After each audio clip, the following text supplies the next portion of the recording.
Can you hear me? Are my earbuds working? Great, thanks.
All right, board members, if we can bring ourselves on camera.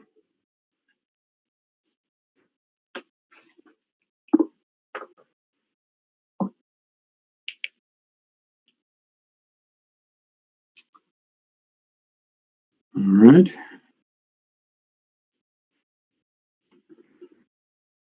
Very good. Gregory, are you ready for us to get started? All right. Well, we're all here for tonight. We'll get into that in a moment, but a couple of our board members are not able to attend tonight. But hello, everyone, and welcome. Let's begin. Welcome to the September 9th meeting of the Board of Directors of the Valley of the Sun Waldorf Education Association, which is, as we know, operates under the name Desert Marigold School. I hope everybody's doing well. I hope everybody is healthy. And I'm very grateful for everybody's hard work, everybody's dedication, everyone's commitment to the school during the ongoing, difficult, trying, confusing times that we're in. So I'm grateful to our faculty and staff. I'm grateful to our students. I'm grateful for our parents and for the board members as well. Everybody's working hard, working in the same direction, pulling in the same direction, which is great to see. We're continuing to meet virtually as a board because of the COVID-19 epidemic and the health and safety concerns, especially those associated with gathering large numbers of folks together for in-person gatherings. At some point, obviously, I do hope that we will return to in-person board meetings. But for now, virtual is the safest and best way. The public is able to attend our meeting tonight by Zoom. And in fact, many folks are, which is great. As always, if there are technology issues that arise during the meeting, we just ask your patience as we figure those out. So let me read the opening verse and get us really kicked off here. The true aim of education is to awaken real powers of perception and judgment in relation to life and living. For only such an awakening can lead to true freedom. And that's from Rudolf Steiner. My name is Matt Walker. I am the board president, and I'm also a parent of a student at DMS. Can I ask the other board members to introduce themselves, starting with Gregory? Hi, Gregory Schneider, board secretary and parent of 2 kids at DMS. Mr. Tanner? John Tanner, board member. And April? April Sauer, board member, and I have a daughter at DMS. You will notice for close observers that Mr. Elling is not here tonight. Mr. Allen is also not here tonight. They both had conflicts and are unable to attend. We still do have a quorum, however, which our bylaws stipulate is a majority of the board members constitutes a quorum. Here we are 4 of the 6. That's a majority. So we may continue and we may proceed according to our bylaws. And hopefully we'll have Mr. Elling and Mr. Allen back for our next meeting. I'll quickly touch on a few things and then we will get started. Just a note to anyone watching, we may skip around a bit tonight to accommodate people's schedules. We have a number of guests attending tonight. We do try and put those things towards the beginning of our agenda as well as we can manage it so that once folks are done attending, they can leave the meeting should they choose to do so. But we will skip around, or we may skip around a little bit. We'll discuss financial matters and financial items, including financial statements and a notice from the Charter Board, as well as some other matters. We will discuss the ongoing COVID-19 situation and school operations, and of course, a discussion regarding the plan that was due today for the staggered reopening of in-person instruction at DMS, and we will have guests for that. We have a couple of contract matters to discuss, and they're spelled out in the agenda notice.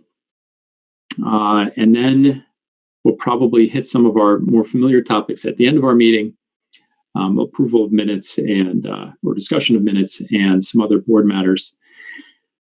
And that's our agenda for tonight. To log your attendance for those attending, please click on the link in the agenda notice where indicated, and that will open up an attendance sheet in Google Docs. You're not required to log your attendance, but you can do so if you'd like. Another reminder is that due to Arizona's open meeting law, we are limited in what we can discuss just to the items on our agenda. And further, just a reminder I like to give every once in a while for folks who don't regularly attend board meetings. This is, in essence, our meeting. It's the board's meeting. And the only people who get to participate in the meeting are the board members and anyone we specifically invite into the meeting, which we'll do a few times today as we have some guests, as I mentioned. For everybody else, sorry, you don't get to participate. You get to attend and watch in this case. So it may feel a little bit odd to be in this setting and not participate, but that's the way the open meeting laws work. All right, anything, board members, before we get into, oh, hang on. Did we lose Mr. Tanner? Maybe he's just not on my screen. Mr. Tanner, are you there?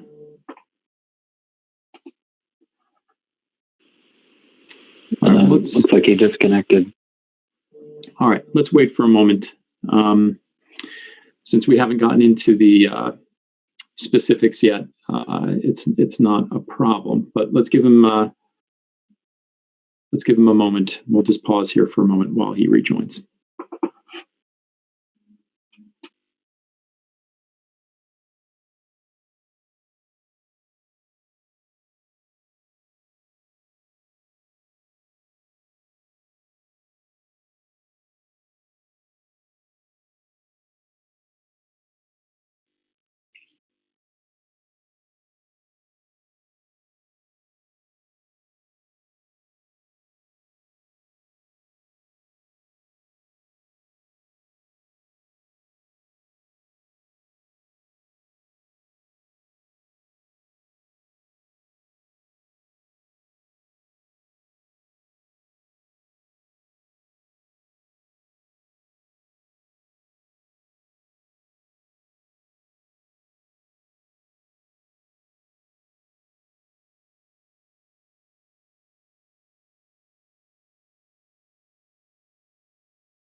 There he is. Sorry, the signal went out. I do apologize. No worries. All you missed is my typical opening remarks, and we're about to get into the first agenda item, which is the budget and finance items. So let's start there, and let me invite Christy Kriegsfeld and Priscilla Garza into the meeting. Hey, Priscilla, how are you? Good. How are you? Doing fine. Doing fine. Thanks for joining us tonight. You're welcome. Hello, everyone. All right, we've got a handful of items here. Figured we would start with the review of the financial statements and any questions on those from the board. We've gotten into the practice recently, and it's a good one, I think, of screen sharing. So Gregory, I think there's two documents we'll be able to look at. One is the P&L, which is number 5. And then we'll probably look at the balance sheet, which is number 6 after that. But I thought we'd start with the P&L and then the balance sheet, if everybody's okay with that.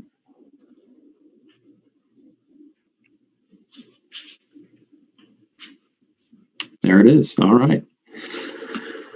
It's like magic.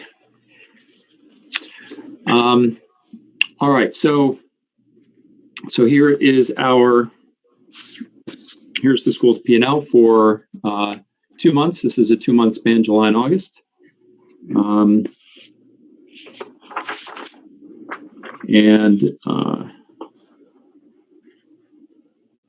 I know I had a couple of general questions here.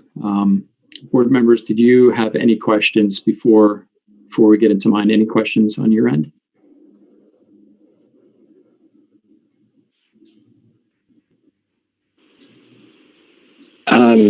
It looked like the state revenue was really high, but is that just because this covers 2 months rather than 1?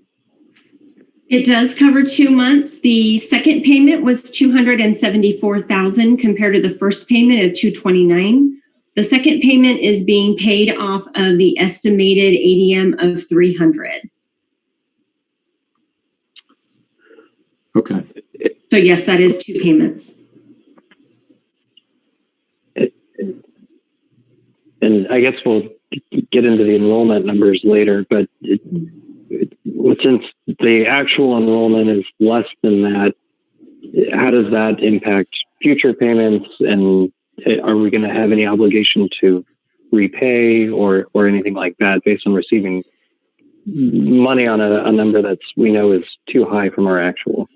Yes, what they'll do is they'll take the next payments and they'll reduce the next payments. It depends on how much the difference is. Rather, the state will divide it over a few months, or rather, they'll take it right away. So we won't know until mid-October, probably, maybe early November, on what the differences are and then how they divide it. They look at the 40th day. So once the 40th day is reported, they'll make those adjustments. But I think it's fair to say we should anticipate that there will be some reduction in future state payments. Do we think, Priscilla, then that the next payment would also be a little higher than are we going to see it? So it happened in August. Is it going to happen again, or did it already happen in September? It's possible. It depends. Christy might be able to answer that. I know that Crystal is working on making sure that the counts are accurate in Schoolmaster, because the state pulls the data from Schoolmaster once a month. So any changes, so that's why you won't see your payments the same every month, is because they do make a pull. And if we're changing student data, enrolling or withdrawing, then you will see those changes and it will be reflected. Okay. I'm not sure how much activity Crystal has had in student changes.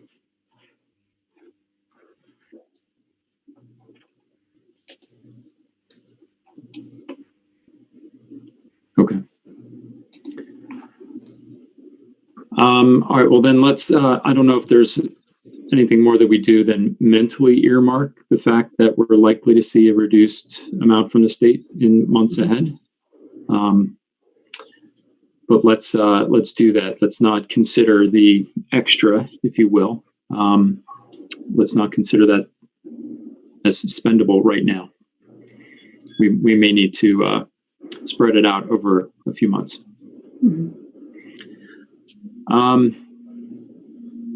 Well, I mean, we're talking about enrollment. We can certainly skip around a little bit. That is something we want to talk about. I think naturally, all of us are concerned about enrollment. The enrollment is one of the big drivers for our revenue from the state. And we knew that going into this year that enrollment was likely to fluctuate. A lot of unknowns because of COVID, a lot of unknowns with respect to the school's plans. And as the school's plans have come into sharper focus, some parents are making decisions. But it seems to me it's likely to continue to fluctuate a bit.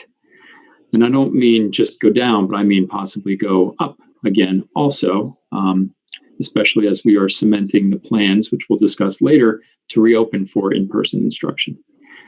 So I like to think that coupled with reaching out to some families that were either on a waiting list or perhaps started the enrollment process and never completed it, that we'll be able to increase our enrollment.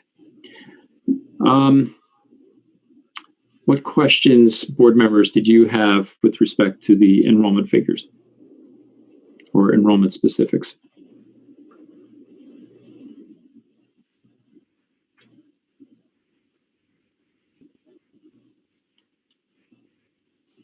Well, I see in Crystal's report, it talks about the fact that she's contacting people who have unfinished pieces of their enrollment and whatnot. But I'm wondering what other plans, if any, are underway to see what we can do to improve our enrollment and get it up. Like Matt said, reaching out to families who maybe were here previously and left, now that we have a solid plan going forward.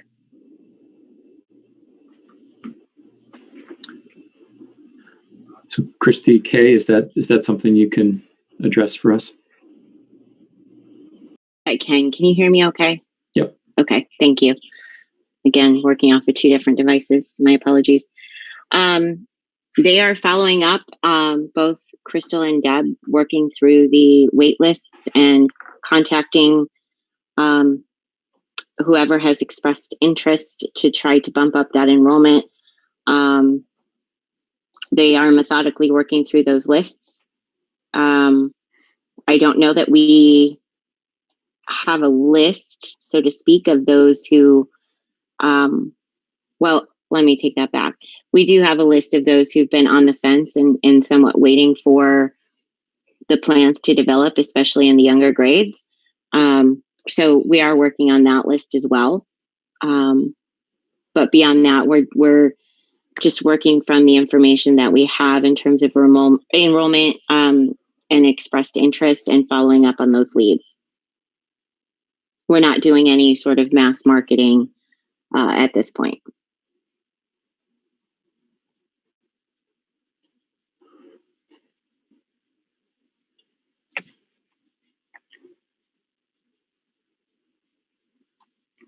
April, did you have more questions or comments on that? No, I was just curious what was being done and what the plan is. So thank you. Okay.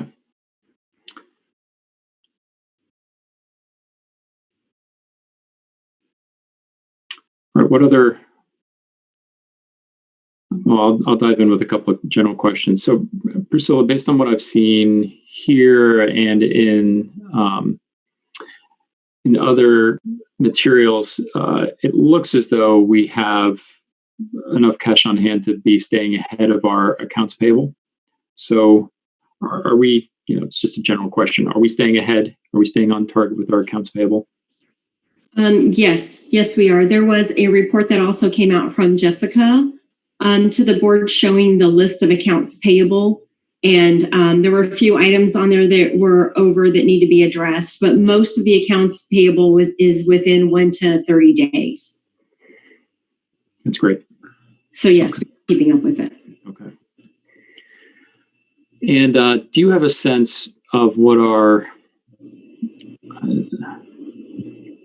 unrestricted cash on hand happens to be? Yes. Our unrestricted cash at the end of August, preliminary numbers, because restricting everything from 301 that we've received so far this year in all three buckets. Unrestricted will be, sorry, let me just run this calculation. It will be 368,000.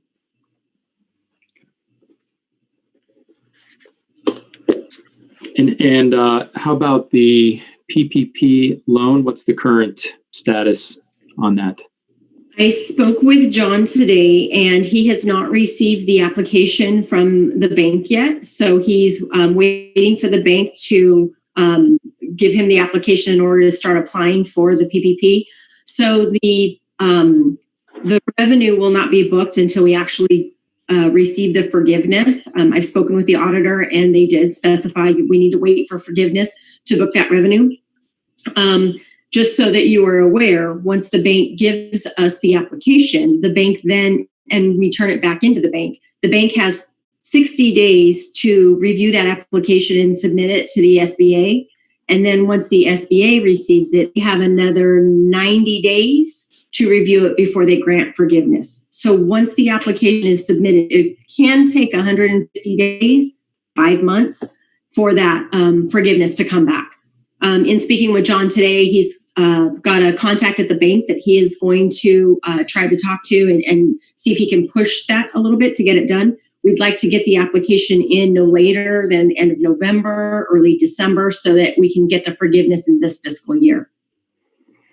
And that's John Elling you're talking about? Yes, John Elling. Got it. Yes, Okay. we spoke this afternoon. All right. That's really helpful.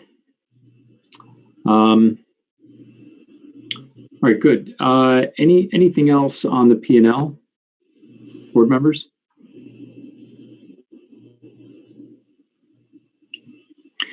If not, let's switch to the balance sheet, which is number 6.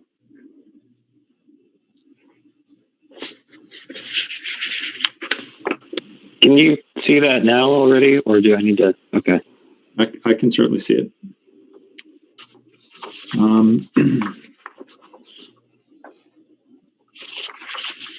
Any questions, board members, from you on our balance sheet?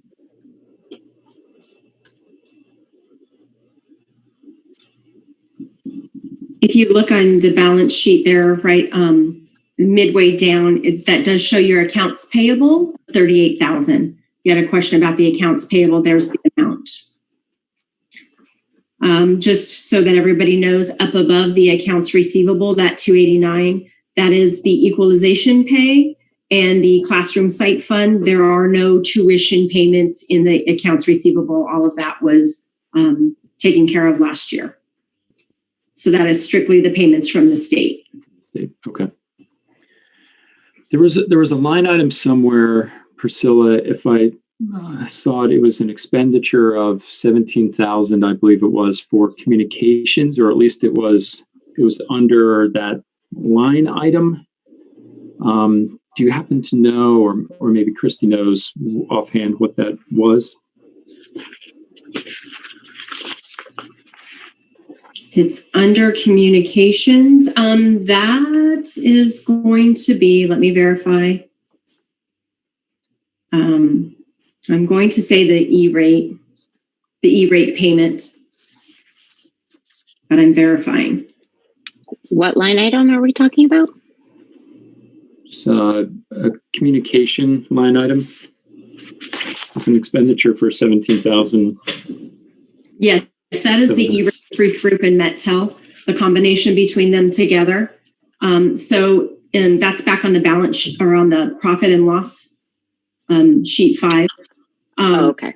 But yeah, that is the expense for the E-Rate. And if you look up above in the income section, you'll see the offset to that. We just have to record income as income and expenses, but those two offset each other. That's the federal E-Rate grant. Okay. I figured as much, and I remember I had a lot of questions about it when we were doing the budget. Yeah. It was the same. It's the same light item. I'm still confused by it. Sorry. I'm sure I'll ask about it again. That's okay. Okay. All right. Good. Board members, any other questions here?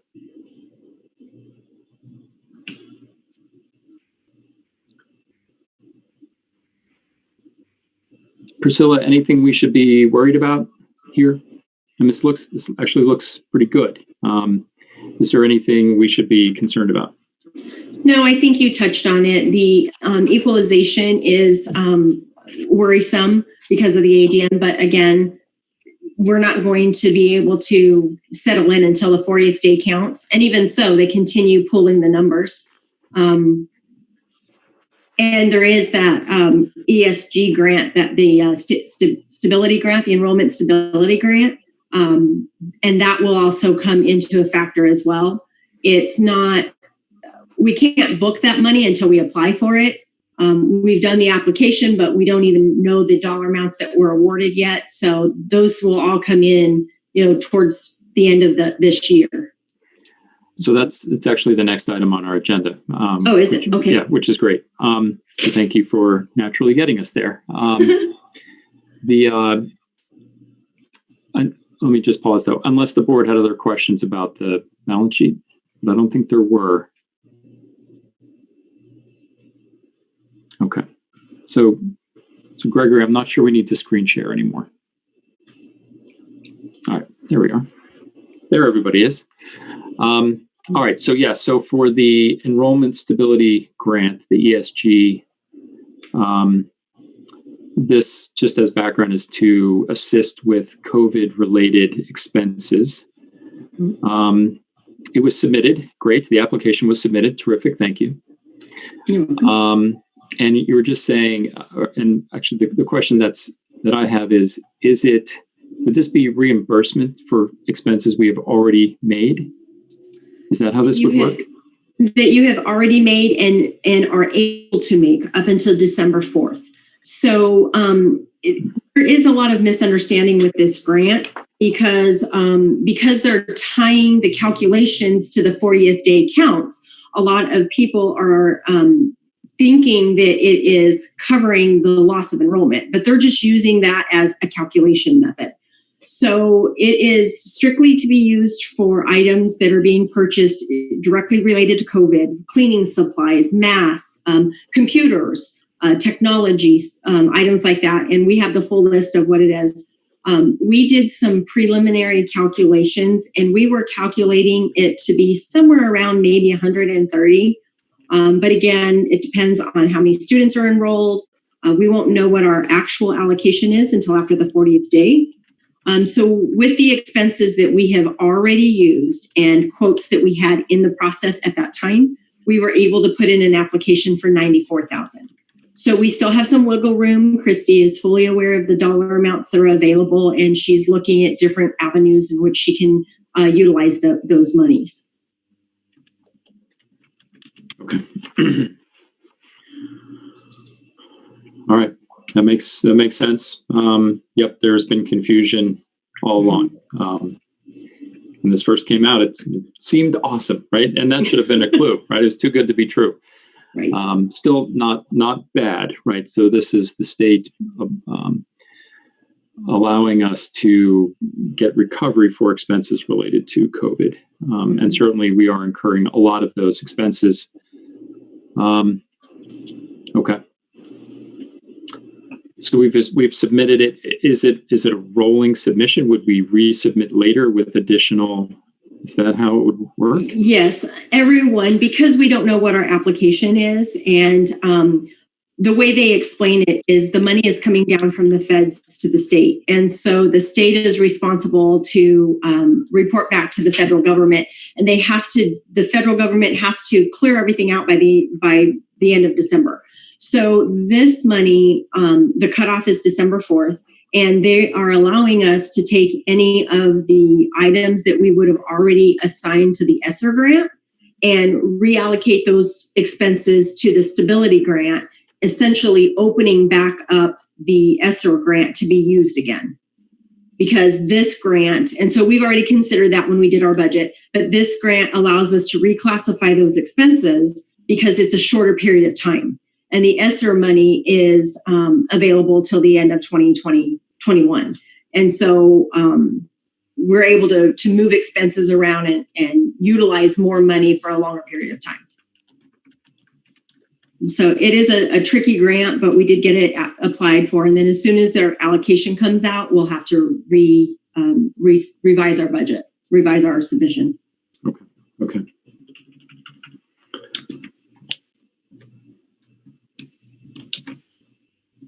Christy, did you have anything to add to any of that process or any of it? No? Okay. Board members, anything on this? I just didn't catch what not the stability grant, but the one we're reallocating things from. What's the name of that? ESSER, ESSER, the ESSER grant. That $50,000 that we had spoke about previous meetings, that was the initial money coming out to help with COVID. Got it. Thank you. You're welcome. Yeah, and I think we did talk about that during the budgeting process too.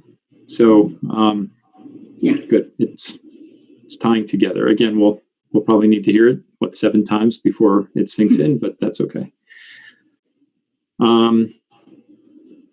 All right, very good. Then the last item we have under the budget and finance category is we received a notification from the Arizona State Charter Board regarding the school's financial status. Now, flowing from the school's past issues, we had been in intervention status. Mm-hmm. And of course, the state measures our finances against, I think it's 6 different measures, 6 different criteria. And the notice that we received in the last week or two indicated we would be moving to a probation status because 2 of the 6 would likely remain below standard. But it was a notice. It wasn't the full thing, and it was just saying would likely move to below standard, and it didn't identify, I don't think, which 2 of the measures it was talking about. So it was all a little vague in what was provided, and I haven't seen the specifics. So, Priscilla, have you seen the specifics? Do you know? I actually do the charter intervention package, the submission. So right. I'm aware, and I did provide the intervention packet, I think, on the last board meeting. Yep. But yes, for the June 30th submission, there are 6 items. The 2 that are below standard, being in default, the loan default, we're below standard because we have not received a clearance on the loan from RSF. Yes. That's one, because we're in default. We haven't received that clearance letter. And the second one was the debt service coverage. At the end of June, keep in mind that our net income for last year was negative 118, I believe. And so that plays into the calculations. And so our debt service coverage was 0.53. And to meet the standards, they want it to be 1.1. to approach these standards, it needs to be between 1 and 1.1. And we were at 0.53. Now going forward, so for July, our debt service coverage is, it's 7.18 because we have August, let's use August since that's what we're looking at. We have $170,000 in profit. So that plays into those calculations. So our debt service coverage is 6.3. So it's very important to keep the school profitable in terms of those calculations. So once we were in the charter intervention because of the audit findings on the last audit, we were expecting at that time to be in intervention or some sort of probation or being watched for at least 2 years. Okay. So my expectation would be for the loan default clearance, my expectation is in the next 30 days, we will have that clarified, and that should be removed. For the debt service coverage, we'll just have to do our best throughout the year. Right. And I like the approach we're taking, which is certainly done a lot of cleanup of the financial processes and financial records. We have a firm idea of money that's coming in and leaving. And we're watching it a lot more closely. And on that charter intervention package that went in for the June 30th financials for that default notice, we did make a note that the school was currently refinancing and expected that process to be completed by the end of September. So that note has already been given to the charter board. Yeah. Okay. The notice indicated we would have to submit a financial action plan. You're on that? You're working on that? Or you and Christy are working on that?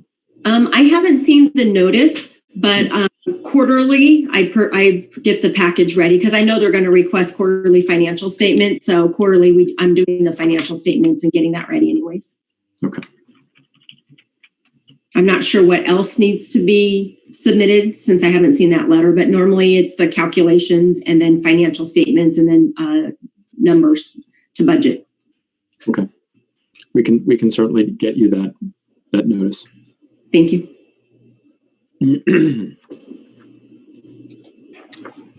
Board members, any questions, any further discussion on that?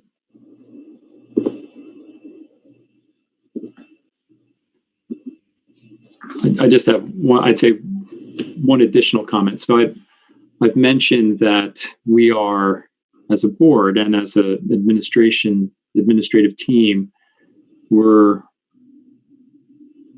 a lot closer to this, and we're paying very close attention, and we have a lot better processes and controls in place. So I'm very pleased with where we're heading financially. The other thing I would just make crystal clear for anybody watching is, of course, DMS remains open. We're not; these things don't prevent us from operating. These notices and whatnot don't prevent us from doing what we need to do as a charter school, and of course continue operating. So I wouldn't want anyone to think otherwise. All right.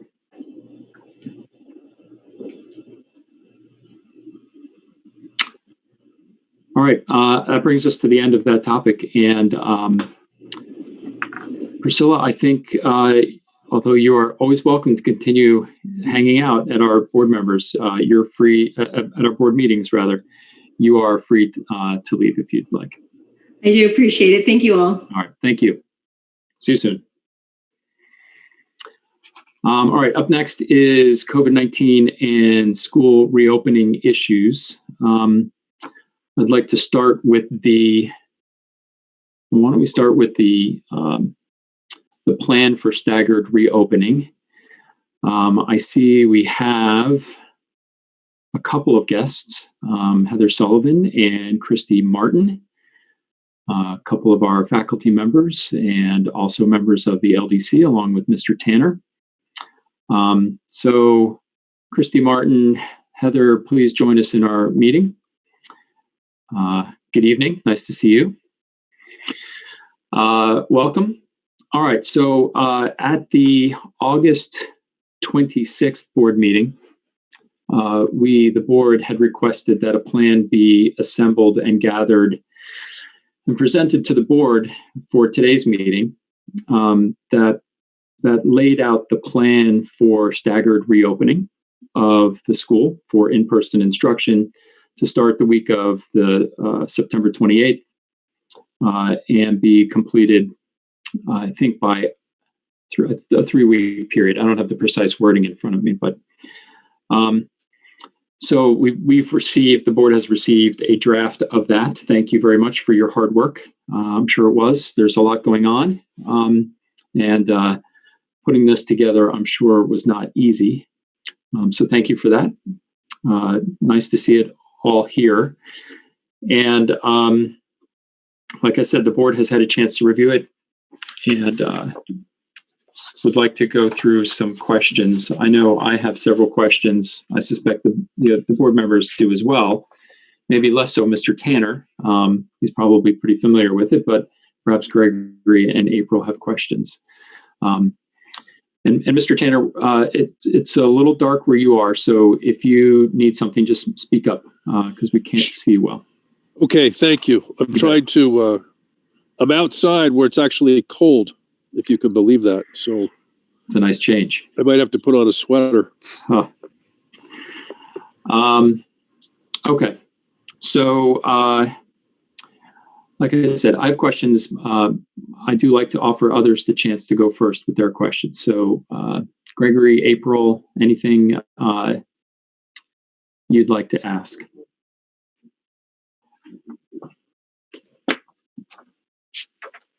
I know that some surveys went out last week regarding just kind of a pulse and a feel of how many people would be returning. And there's a section on the document that's the rationale, and it discusses the fact that one of the classes has an estimated number of 25 students that are going to be returning. I'm curious, it says that some of the younger grades have plans to do some more education outside where they can spread out. But I'm wondering about this particular class, if they do in fact have 25 students, I'm concerned about social distancing when our classrooms, I feel like 25 students is a full class. So I'm just wondering what ideas have been brought forward about social distancing within the classroom if there are that many students in it. And that actual class is Mr. Tanner. So perhaps he can shed some light on that. Well, first of all, 25 is, I don't know that that's completely exact. We would probably, if in fact 25 were to show up, I would probably switch to a larger classroom to have the social distancing there. All of the children would have to have a mask on inside, should they be inside. And we've worked hard to set up outdoor classroom spaces such that every class would have a specific area that they would use. So does that help a little bit? Did you want to follow up at all? I'm assuming teachers have discussed that possibility of switching classrooms, and everyone's amenable to that depending on class size. I'm gonna answer that yes.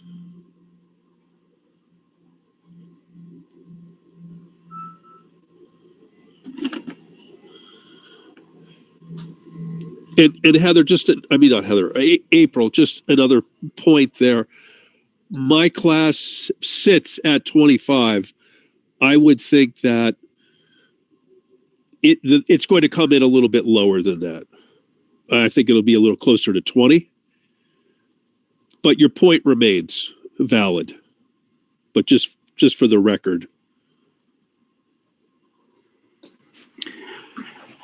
And how about for outdoor classrooms?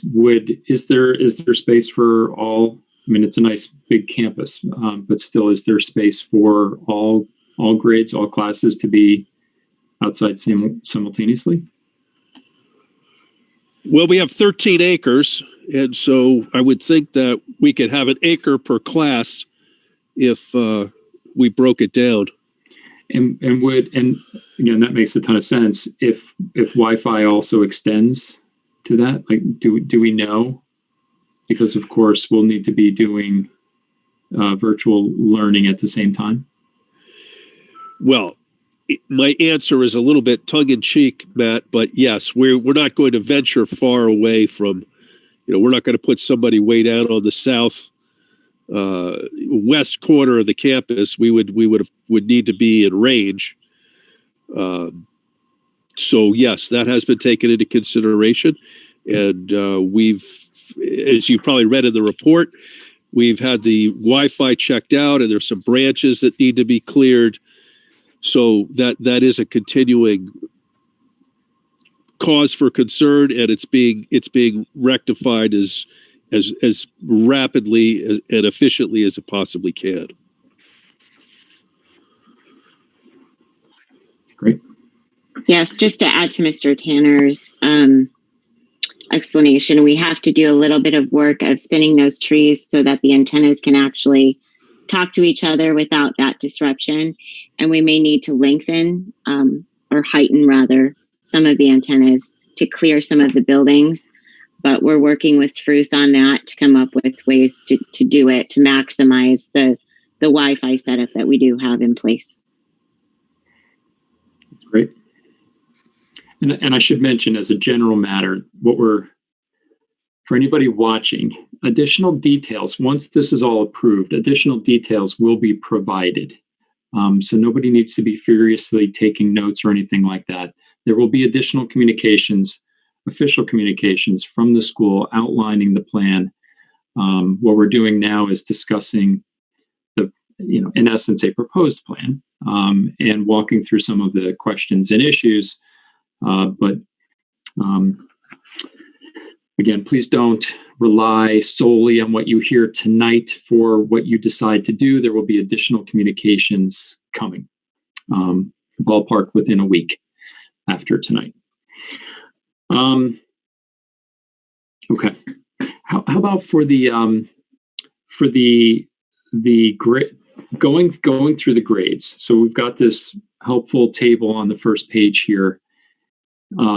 It's not as simple as, kindergarten through third grade first, and then 4 to 6 is next, and 7 to, it doesn't progress in that way. It's a little, it's not in order of grade. So I understand there's sort of a grade by grade rationale, but did you think through or talk about some of the complications that may come from staggering it in this way, or potential confusion that may arise because it's not going in sort of grade progression order? Well, we've tried to think it through as best we can, and we're glad to have this conversation because it helps us drill down on it all the more, which needs to be done. We started out with the first and the second grade because they truly are suffering the most. And so we've worked very hard, particularly Ms. Falkenberg has been extremely vigilant about setting up outdoor space, and also working on getting benches set up out front for the pickup and drop off so that we are maintaining social distancing there. We're also, along with Mr. Paulo, setting up sinks throughout the campus so that hand washing, children get out of their cars, they wash their hands right away. They have a hand washing regimen through the day. And when they go home, before they get into their cars, they're washing their hands before they rejoin their families. So we've been working on that and trying to think through those details. Part of only bringing back a couple of classes at a time was to help us understand what the problems would be. You have, the regular day-to-day issues of trying to have children, especially lower grades children, first and second grade. How are they going to work with the masks? Are they going to fight about the masks? What about the bathrooms? How are we going to regulate children using them? So that's why we wanted to bring in those first two lower grades rather than bringing in multiple grades. So that was the thinking behind that. From there, we went to 6 and 8. The 8th grade numbers are on the low side, and the 6th grade numbers are a little bit on the high side, but they're also across campus, and you can separate those two classes nicely. So then you'd have the first and second grade beginning, and then you'd have the 6th and the 8th grade on the other side of the campus, so that you could start to get a feel for what that would be like. Then we also have the 3rd grade that would need to come in at about the same time. I was thinking about holding them off longer. However, they have Move On when reading this year, as all 3rd grade does. And so there's a little bit of a sense of urgency to bring them in to make sure that's well in place. And so Move On when reading, if you don't know what that is, that's the 3rd grade children need to pass a reading test in order to advance to the next grade. So we take that quite seriously and want to make sure any issues that need to be addressed are addressed as soon as we possibly can. Which then brings us to the 3rd week, which means that we would then have the 4th grade come in, along with the high school and early childhood. And I will leave the high school and early childhood representatives to speak for their own realms. And then the last week, we would bring in 5 and 7 to complete the population. Great. Okay. So maybe Heather, then maybe you can speak to the early childhood and splitting the classes, so to speak. Yeah, sure. Early childhood as a whole proposed coming in earlier in the timeline. We were ready and excited to be back with the children on campus. But we did listen, or I did listen to my colleagues, and as we discussed, bringing back the grades.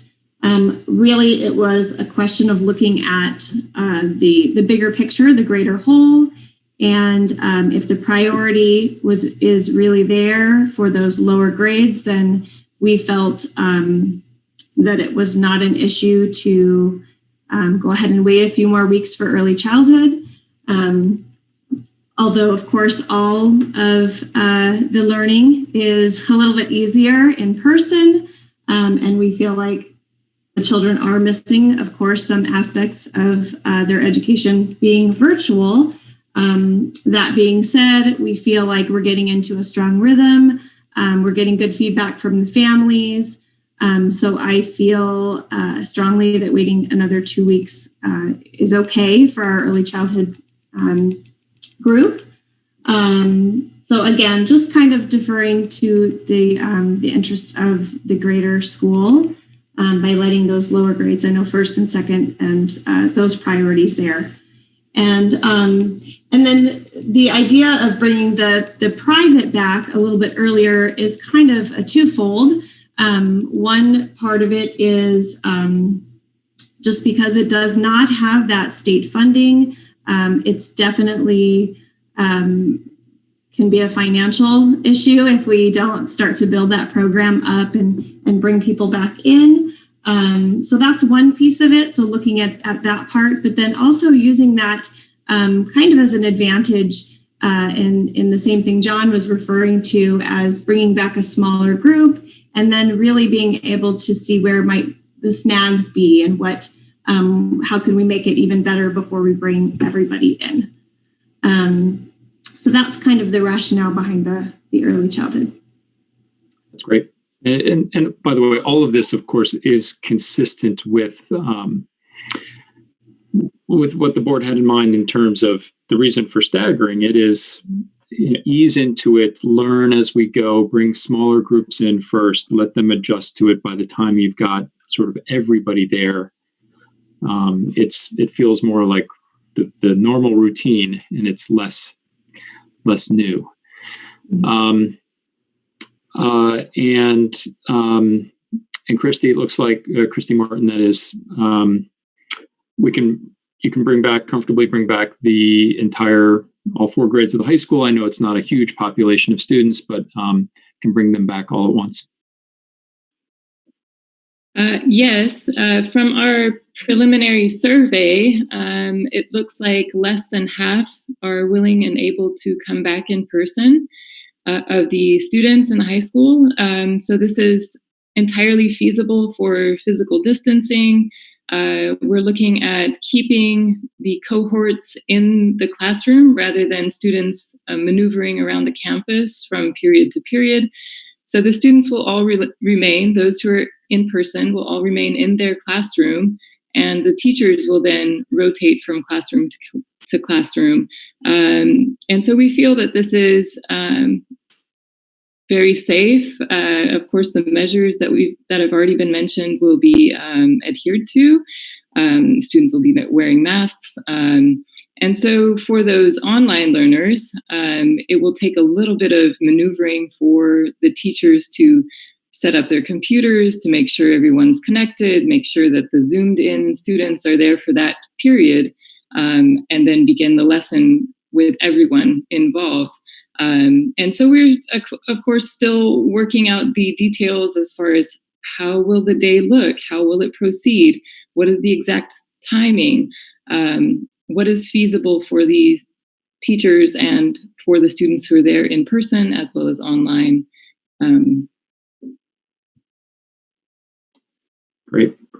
And to clarify too, for all grades, this is Monday through Friday, right? This is not, only some come in on Monday, Tuesday, others are Thursday, Friday.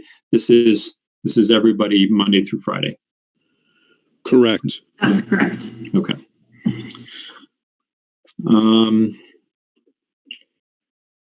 There was on the second page here, it talked about ending the in-person portion at about noon. I'm guessing aligning it to when the current virtual day is ending as well. But wondering if we can do that. Will we still be meeting our 180 days requirement? Like, how are we thinking about that? Do we have any guidance on that? Are we sure these would still be considered full school days?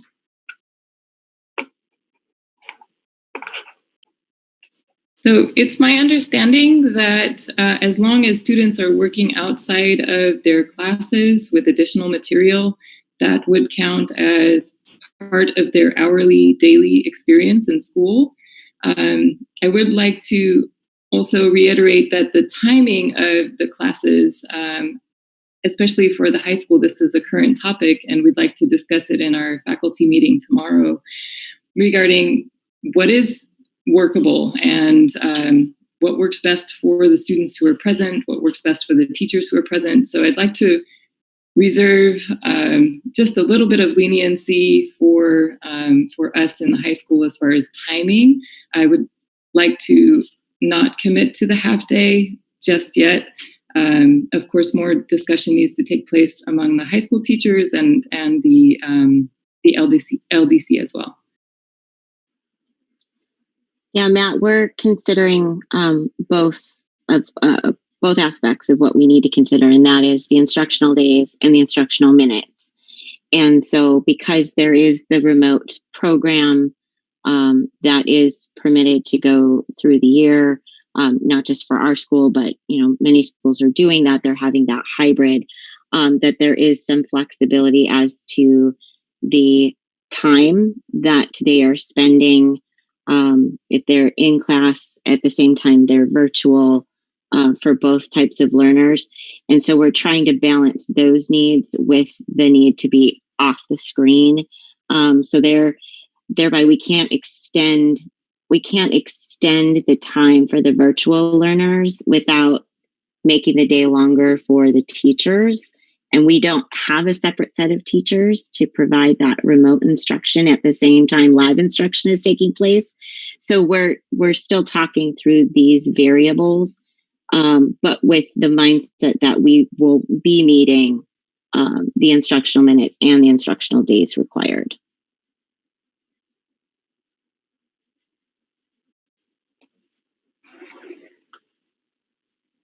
Gregory, April, what other questions you guys have?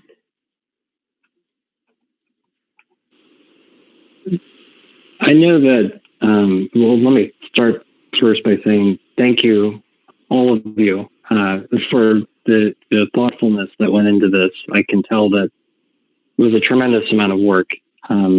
It's much appreciated. Going back to a point Matt was asking about earlier about the staggered reopening and what does that mean? And I think he was hinting at what does that mean for parents? Many people have multiple children at the school, myself included, obviously.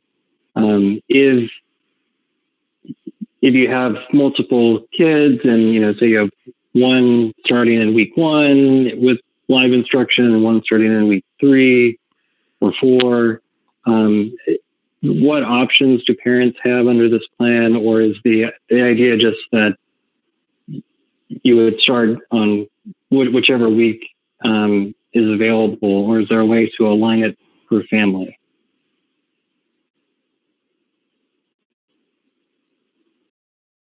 And I know that's, this may be one of those situations where the answer is we're doing the best we can, start on the week you get.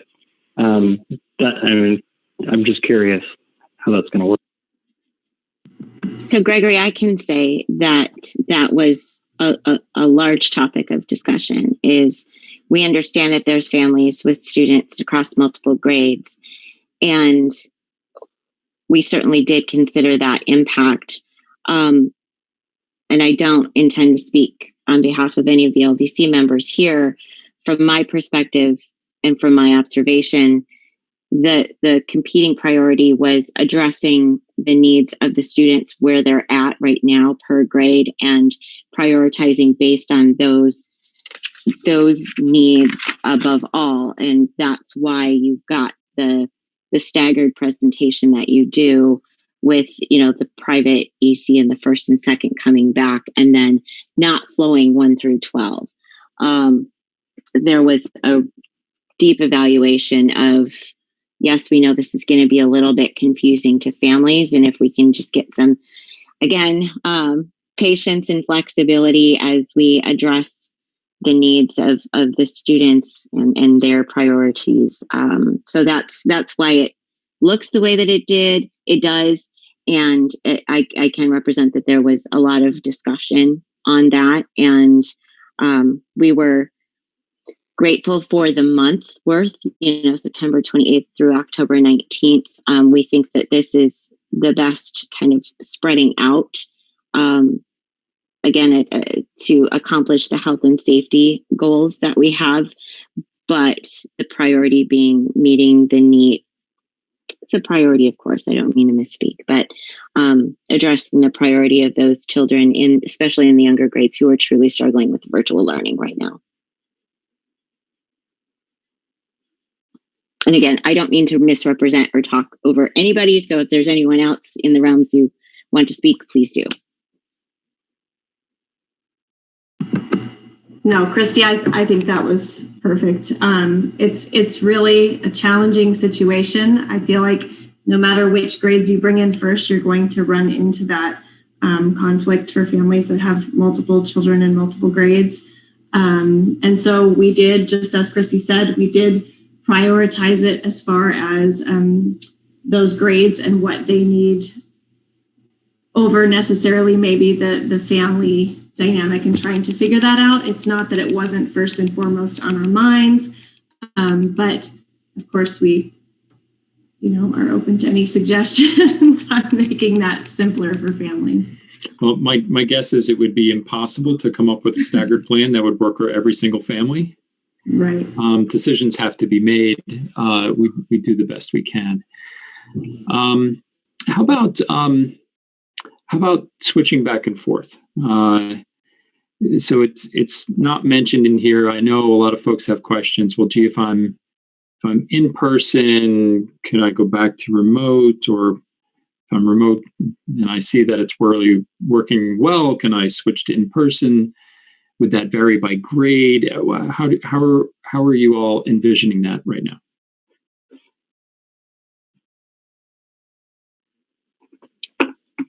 That part hasn't changed from the reopening plan that we first proposed and was approved in June. So we haven't had further discussion about moving that from a semester. So if a student wants to transition back from remote learning to in-person, that transition can take place at the end of a semester. There are certain circumstances where if a student is ill and needs to transition to the remote for a finite period of time, those circumstances are included in the COVID response guidelines and the mitigation plan that are still in effect. There will be some slight changes to the mitigation plan in terms of drop-off procedures and things of that nature. But for the most part, those documents are still the operating documents in terms of how we would handle that transition. That's not to say that things wouldn't be subject to change.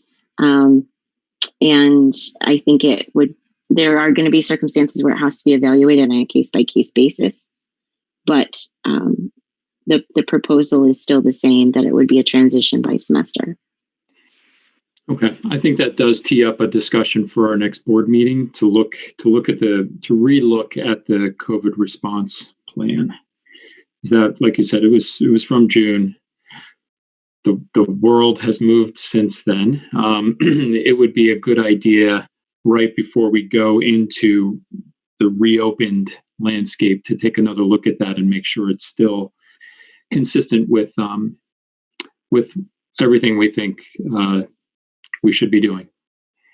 So I'll make sure that we have that on the agenda for our meeting in 2 weeks.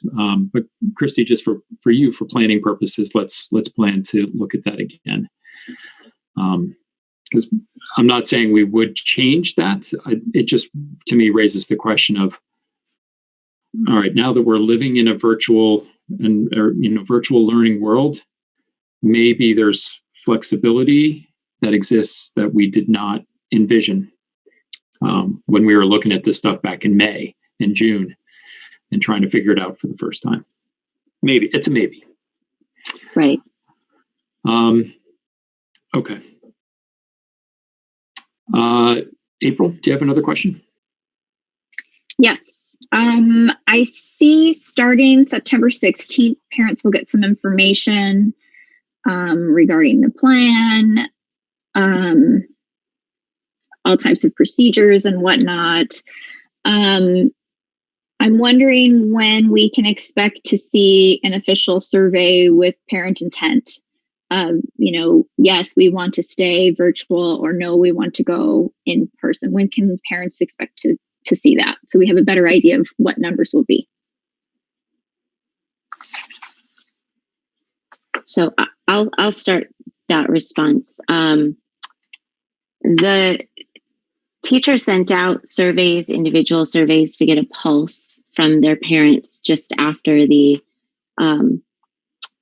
last board vote, that we would have a period of time from September 20th to October 19th to transition to in-person to those who wanted it. We recognize that there are and were a lot of questions associated with, well, what does it look like? So I'm actually open to sending another survey. I am sensitive. I hesitate because I'm sensitive to the fact that I'm sure parents as well as staff and everyone are tired of surveys.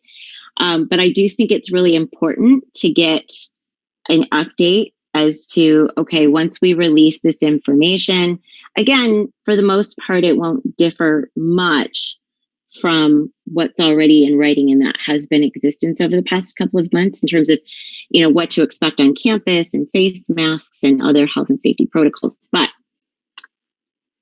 I'm still on the fence because I've received some feedback that I can't take another survey, and others who really want to have that ability to make a choice again, to change their mind. So I don't know, your thoughts, everyone. I mean, I'm ready to send one out.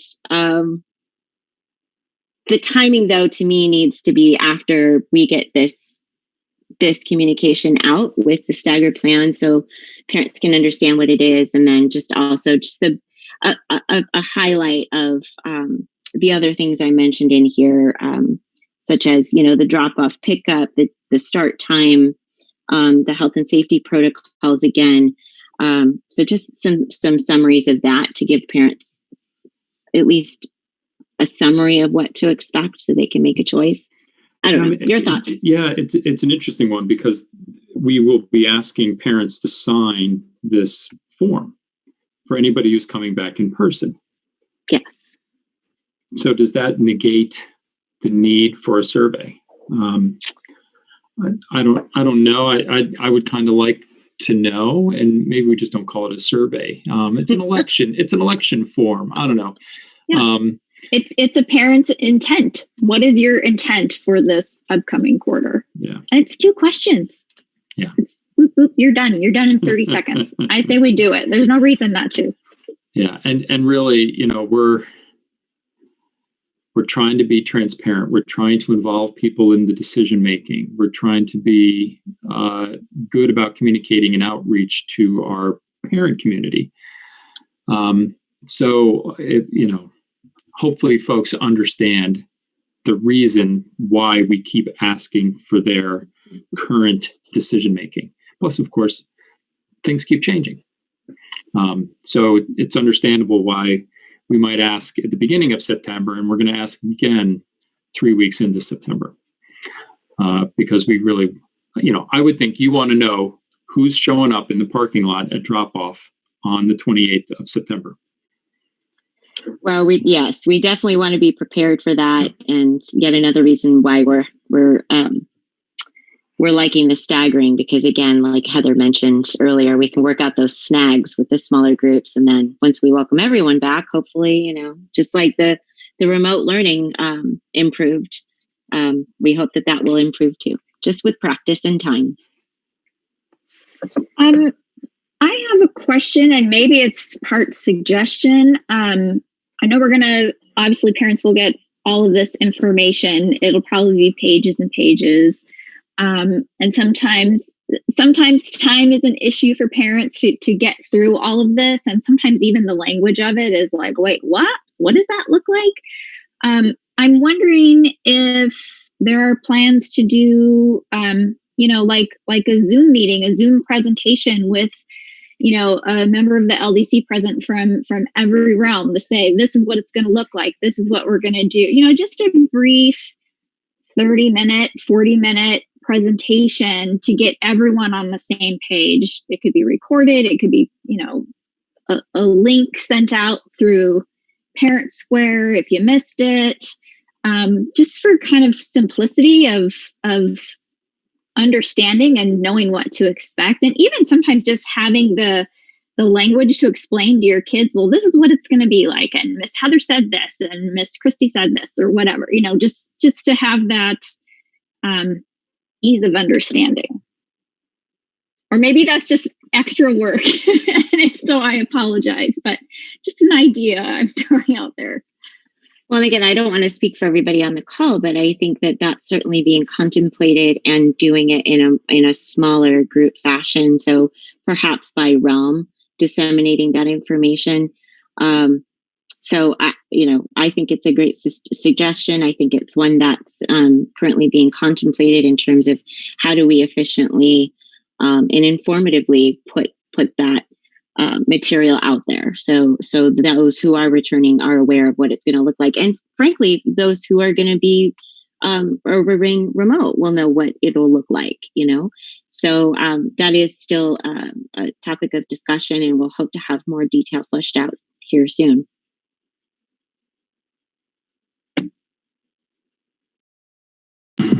I'll just jump in and say, April, I really like that idea too, for sure. We were planning an early childhood.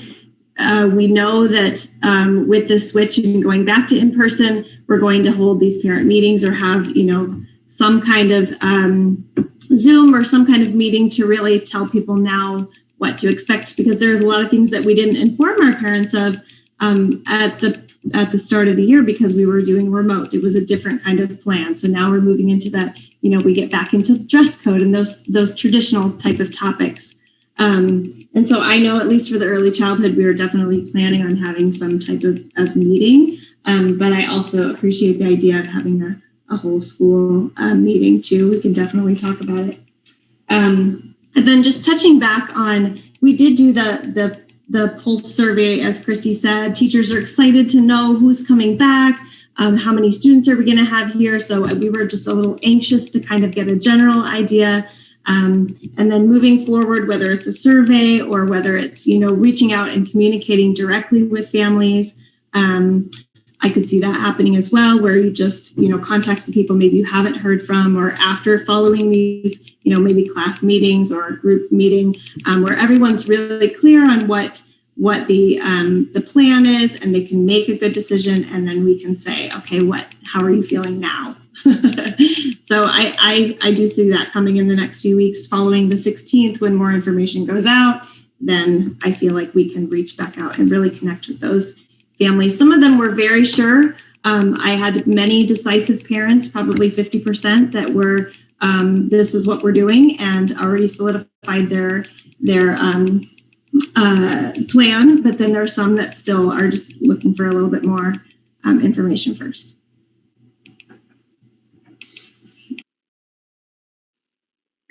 Well, that's awesome. And I'm excited, and I'll come to your meeting if you invite me just to see.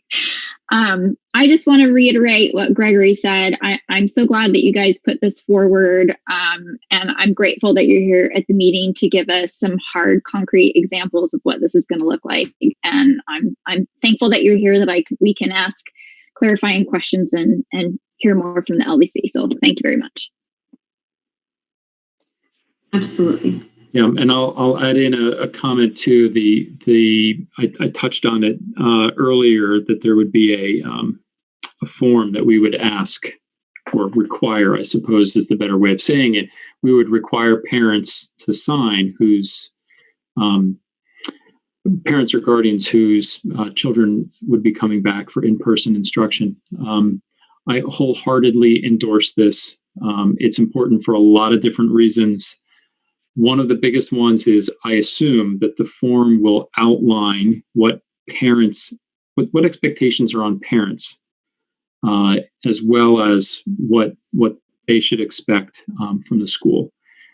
We do need the active involvement of our parents to make this go smoothly, to make this go well, to be a calming voice and influence with their kids during drop-off or during pickup or whatever it happens to be. We're going to need their support and involvement to make it go well. So I'm assuming the form will contain something like that, as well as the other stuff we care about. And I've seen a couple of examples online. So I have at least an idea of what it would be or what it would contain. But I think it's a good idea. It's an appropriate idea. I'm glad to see it in here.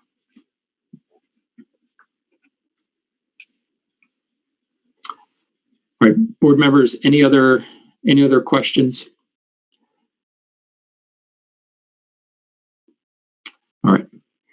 Not hearing any.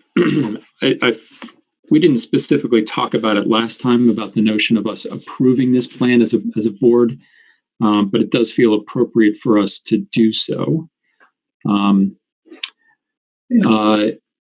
So unless you have unless anybody has contrary opinions, I think this is something that we should formally look at. Okay. So then I will move for the approval of the hybrid virtual reopening plan that was submitted to the board and discussed at tonight's meeting.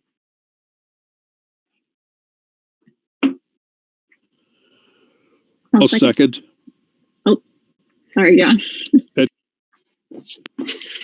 got 2 seconds. That's good. All right. Any further discussion on this? All right. Hearing none. All in favor? Aye. All right. It's unanimous, and the motion has passed. All right. Ms. Martin, Ms. Sullivan, thank you so much for joining us tonight. You guys are excused. You take the black one too? What's that, John? Nope. You meant to be muted. So yes, Ms. Martin, Ms. Sullivan, thank you for joining us tonight. As was mentioned, thank you, and please pass our thanks along to the other members of the LDC and beyond who worked on this. It's clearly the product of a lot of really great thinking, and as we communicate it, I encourage you to provide that rationale, including the things we talked about today, which I appreciated hearing. So thank you very much. Thank you for having us. You bet. Thank you. Bye. Good night. Good night. Bye.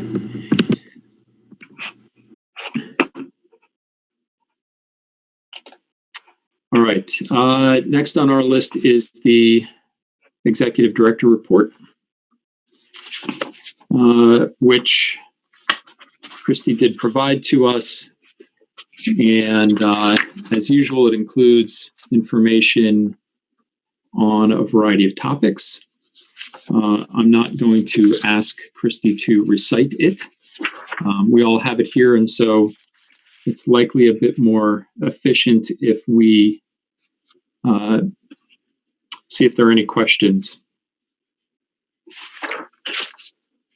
from any questions that the board members have based on the report.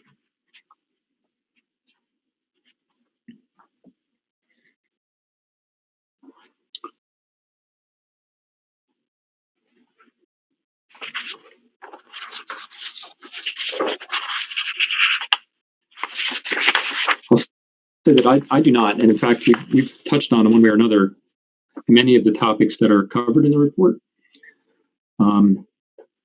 So not hearing any, let's continue moving on through our agenda. Next, we have two contract matters.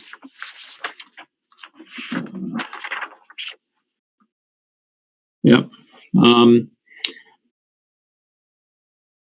I think let's handle the second one first, because I think that's a quick one. And then the other one is the one that may involve an executive session. So the second one here is, I'm not going to go into specifics right now, but the board received a complaint from an employee, and we needed to retain an outside law firm to investigate it. Oftentimes, these are time-sensitive matters, and so with Gregory's help, we reached out to a law firm, his old firm, his former firm, Squire Patton Boggs, and reached out to them to see if they might be able to help us. Now, you may recall that Kelly Singer, who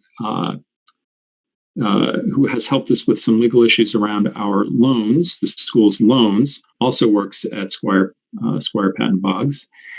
And but anyway, so we already have a relationship with the firm in a sense, but the law firm very graciously offered to provide DMS with 20 hours of pro bono services, which is free. So it's free legal services up to 20 hours. And then thereafter, for the two lawyers who would be likely to help us with employment-related matters, they would bill us at half of their going rate. This is a wonderful offer. So my huge thanks to Gregory for brokering this for us. Thank you, sir. This is it's a huge value to the school to get 20 hours of free service from a world-class firm is wonderful. And then even thereafter, at half the going rate, is a terrific bargain as well. I don't know whether or not we will even get into that. Maybe 20 hours is sufficient. Maybe it's not for what we need. But in any event, it was a terrific offer that I accepted and signed the engagement letter last week, given the time sensitivity. Our bylaws require that our contracts be approved by the board. So I wanted to pause here and ask you all if you had any questions before we seek to approve the contract. And Gregory, if I missed anything in the particulars there, speak up. The only thing I would clarify is that if there is actual litigation, that would have to be negotiated separately at different rates. So this is kind of things outside of that, which is what we need right now. But it is truly a very generous offer, and I was personally shocked that they were so generous. So it's a very good deal for the school.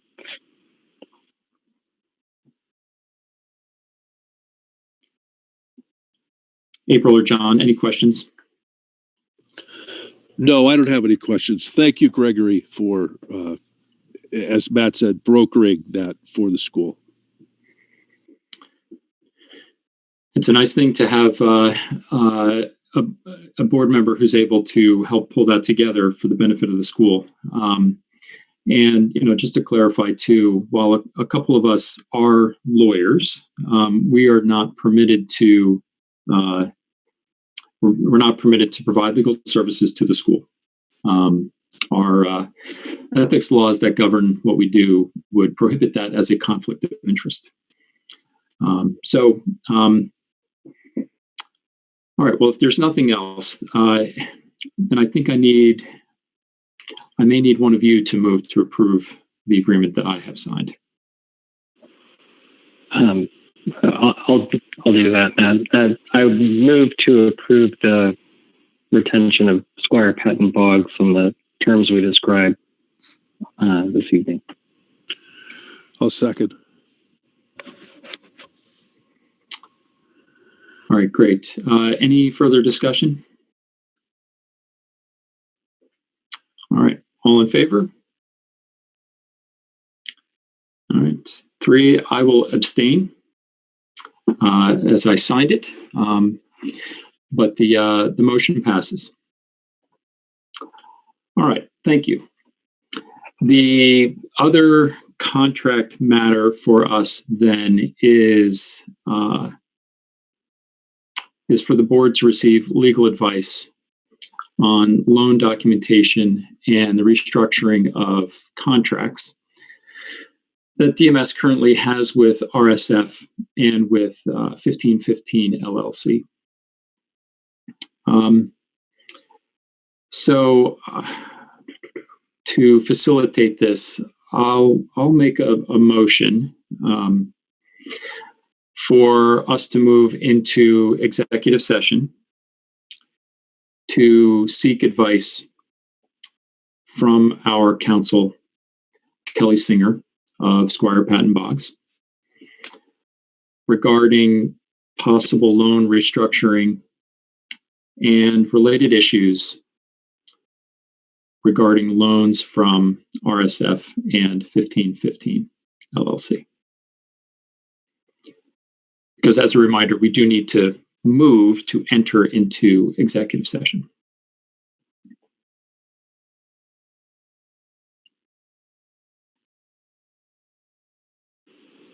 I'll second that, Matt. Okay. Any discussion?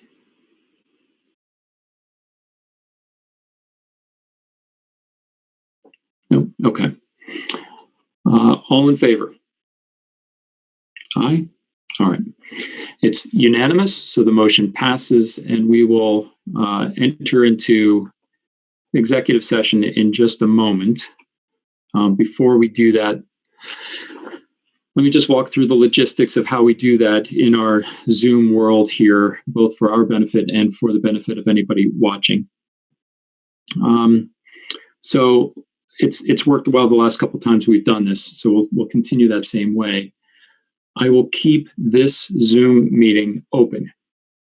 I will turn off my camera, I will turn off my microphone, but I'll keep the meeting here open.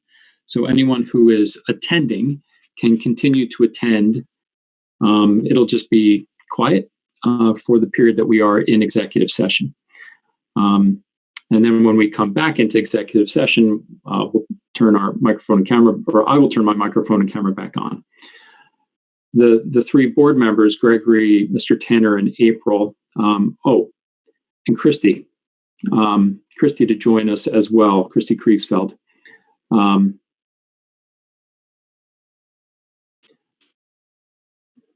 Do I need to amend the motion to include that? Yeah, probably should.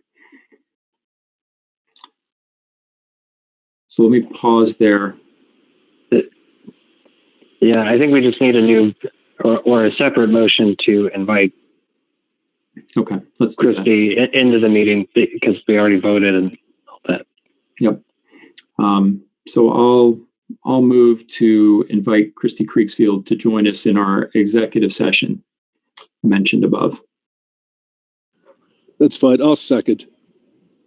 All right. Any discussion?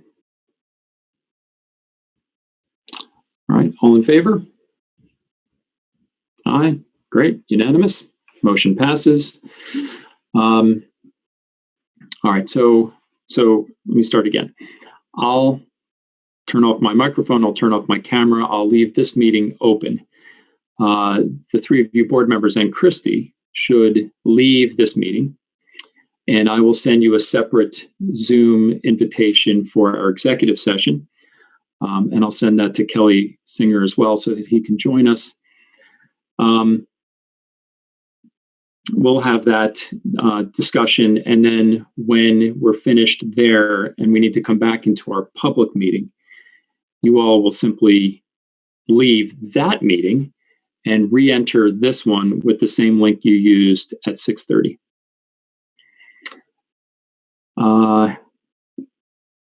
Then we'll take whatever action we need to coming out of executive session and hit the rest of our agenda items. Any questions then before we do that? All right. Then sit tight for a few minutes. Let me send that other Zoom invite. And then once you receive it, then we can log off here. So hang on just a moment.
All right, board members, you should have that that other Zoom invite now. And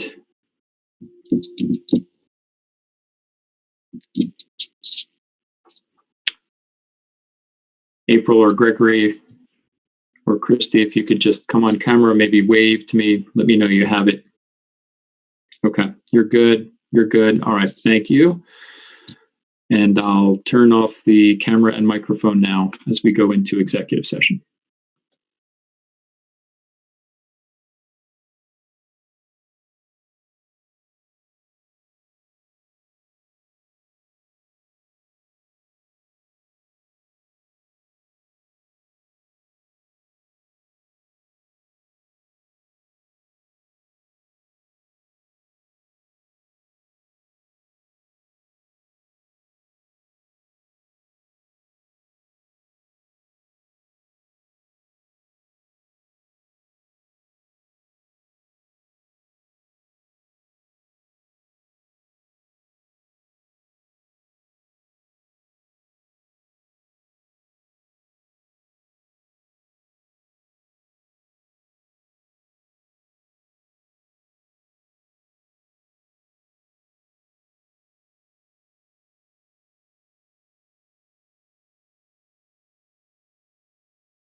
All right.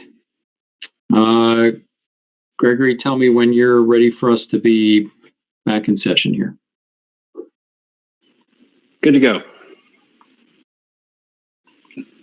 Good to go. Good to go? All set. Okay. Sorry, you could hear me all right? That's weird. All right, I didn't have my headphones in. You still heard me. Okay. All right, thank you. All right, so back in session now for the public portion.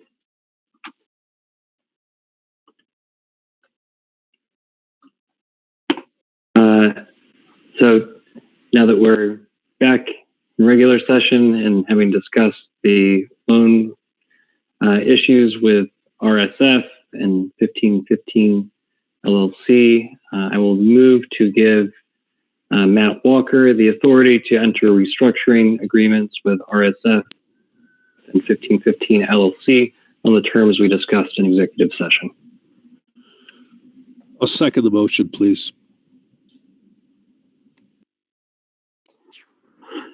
All right, very good. Any further discussion on this? Okay. All in favor? Aye. All right. It's unanimous, and the motion passes.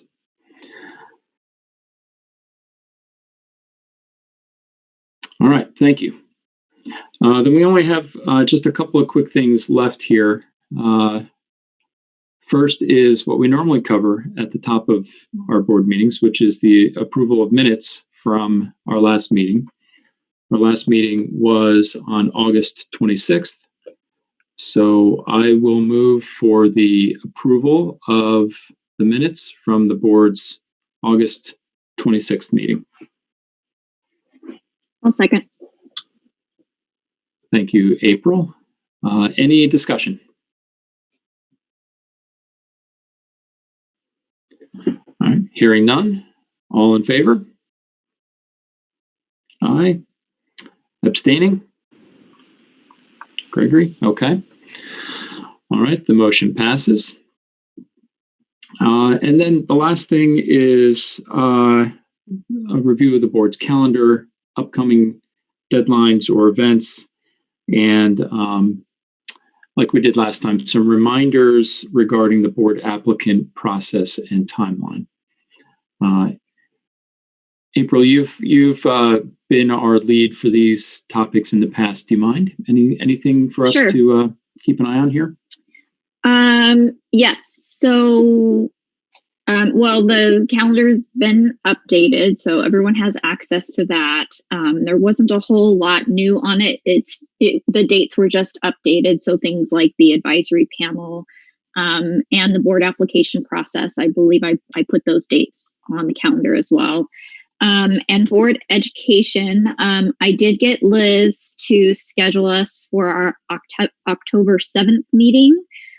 She has agreed to that, but she has just penciled it in just in case something comes up and we need to postpone again. She's very open. She's been very kind and patient. But I will touch base with her as that gets closer and try to get just an outline of what she's going to cover. And I did send out an email regarding the training from Abby April, Ross. Sorry. Sorry for Liz. What was which board meeting? On October 7th. Oh, okay. That's just around the corner. Nice. Yeah. Okay. Yeah. Sorry to interrupt. No, you're fine. And then for the board training from Abby Ross, I sent out an email with the possible dates. I heard back from one person who was not able to meet on the 16th. So the dates I'm going to offer her are September 30th and October 14th. So maybe check your email again, respond if you can't do those dates. I will be reaching out to her shortly to give her those dates and see if they will work for her. And I think that's it. Everything else is just on the calendar and same old, just been updated.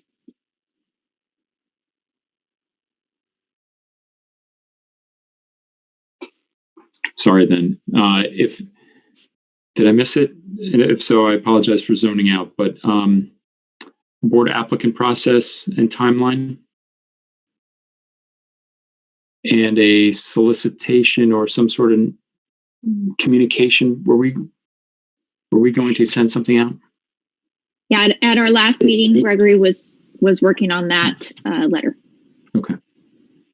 Yeah, and unfortunately, I've not made any progress on that, but I will continue on that with an eye that deadline is fast approaching. So I'll get something drafted out to you guys this week.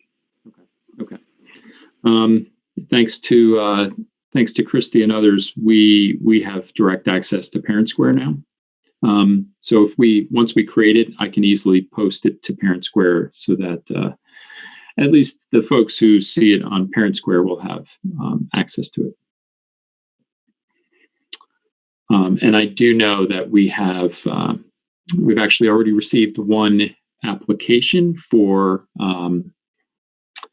to join the board, which is great and wonderful to see. All right. Board members, have I missed anything here? Have I missed anything on our agenda tonight?